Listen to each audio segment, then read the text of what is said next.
Mathura seat से भाजपा सांसद हेमा मालिनी के टिकट कटने पर इस बार बहुत ज़्यादा चर्चाएं हैं। लेकिन हेमा मालिनी ने हाल ही में कुछ बड़ी बातें कही 2024 के चुनाव को लेकर।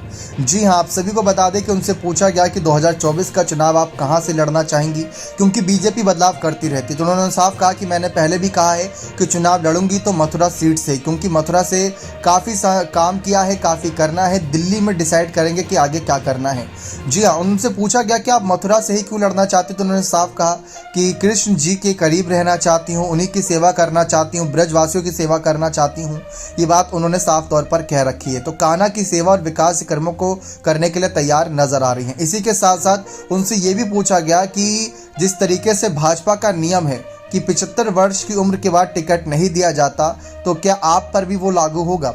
तो उन्होंने ये बात साफ कही कि मैं आज भी फिट हूँ, आज भी जनता के बीच नज़र आ सकती हूँ, जब चाहे जहाँ चाहे मेरे से रैली करा ले, जो काम करवाना है वह करवा सकते हैं।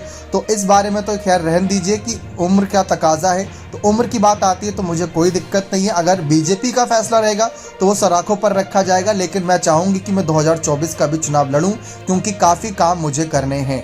आपको बता दें कि 2003 से हेमा मालिनी राजनीति में सक्रिय हैं। 2003 के बाद से लगातार राज्यसभा सांसद रही थी 2009 तक। फिर इसके बाद 2014 के चुनाव में जब उतरी तो 2014-2019 का चुनाव शानदार वोटों से जीता था उन्होंने। जयंत चौधरी के रालोद के प्रत्याशियों को तमाम शिकस्त दी थी।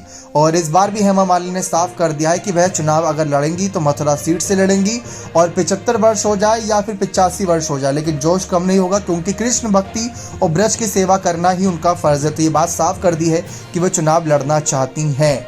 अब देखते हैं कि इस बार बीजेपी का क्या फैसला रहेगा, क्योंकि एज फैक्टर यानी उम्र का तकाजा भी बहुत ज़्यादा पहलू एक रखता है लोकसभा चुनाव में भारतीय जनता पार्टी के नज़रिए से।